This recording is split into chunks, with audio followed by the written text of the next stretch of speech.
Muy buenos días, queridos amigos, hermanos y oyentes de este canal.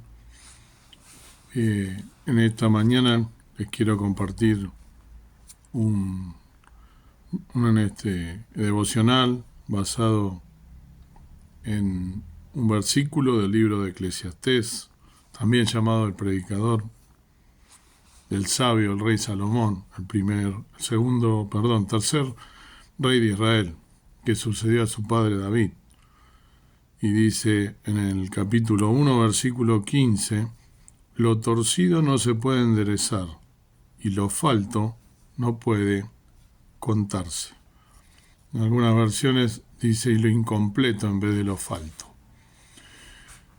¿Qué significa este versículo? Amén primero, ¿no? Como todo en la palabra de Dios. Lo torcido no se puede enderezar, dice.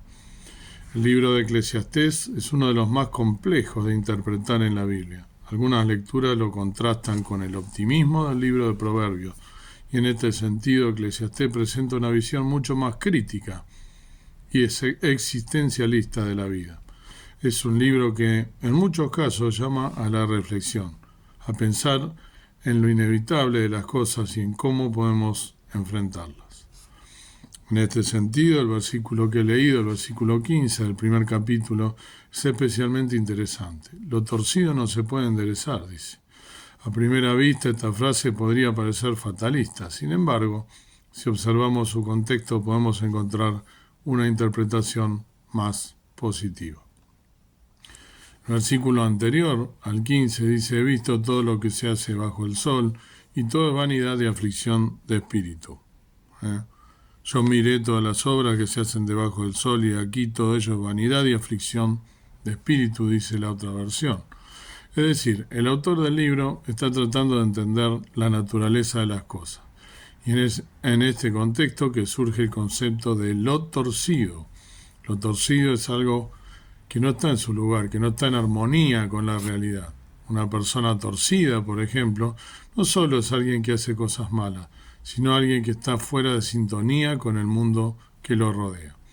En este sentido, podemos entender que la frase lo torcido no se puede enderezar, no solo hace referencia a la idea de que las cosas no se pueden cambiar, sino más bien a la idea de que hay cosas que no son naturales, no son coherentes con el mundo en el que vivimos y que, por lo tanto, no pueden ser enderezadas.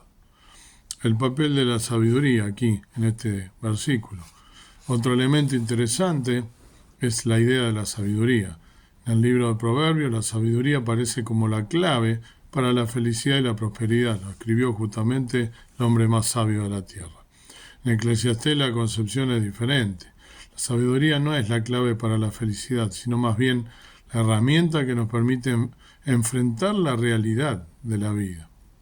En este sentido, podemos entender que la frase lo incompleto o lo falto no puede contarse se refiere a la idea de que hay cosas que no podemos entender, cosas que están fuera de nuestra capacidad de análisis. Pero si tenemos sabiduría, podemos al menos aceptar estas cosas y buscar la forma de vivir con ellas, en lugar de tratar de cambiarlas.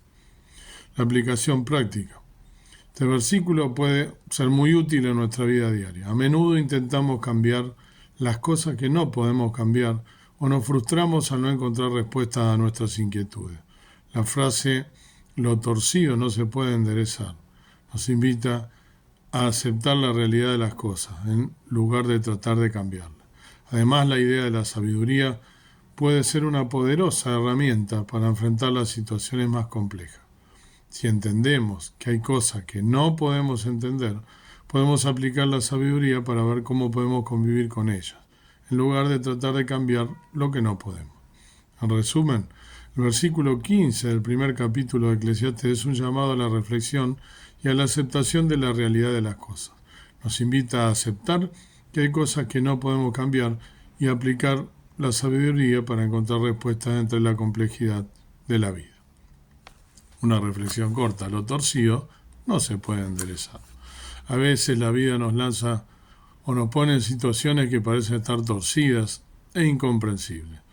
En este viaje, el versículo, lo torcido no se puede enderezar, nos recuerda que, aunque no podamos cambiar todo lo que nos rodea, podemos encontrar paz en la aceptación. Así, con cariño y sabiduría, aprendamos a vivir en armonía con las realidades de nuestra existencia, reconociendo que hay belleza incluso en lo que parece desviado. Que el Señor te bendiga, pues, y que puedas meditar en este versículo y realmente poner las cosas en su justa medida, sabiendo que hay cosas que se escapan de nuestras manos y descansar en la voluntad del que aquel que todo lo sabe, de nuestro Padre Celestial.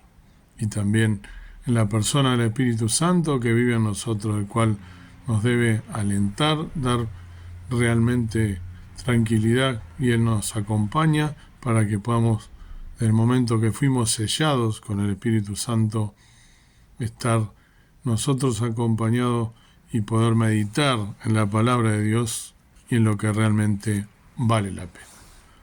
Amado Padre Celestial, gracias por este día, gracias por tu palabra, por comenzar meditando en este día en tu palabra, como siempre tan profunda y que nos hace ver en el foco en donde debe estar puesto y aceptar que hay cosas que se escapan de nuestras manos y descansar en la persona de nuestro Padre Celestial, del Dios, de aquel que nos dio la vida eterna a través de su Hijo Jesucristo, una muerte en la cruz del Calvario. Que podamos saber que somos tus hijos y que debemos depositar nuestro descanso, nuestras cargas en Jesús, que nos dijo cuando vino a este mundo que lleváramos nuestras cargas en Él, todo el peso del pecado, aquellas cosas que Él sufrió y que por nosotros en la cruz del Calvario, y que nos hace descansar realmente, que podamos recordar que somos tus hijos y que tenemos siempre tu compañía, tu fidelidad, tu misericordia, tu amor, tu bondad,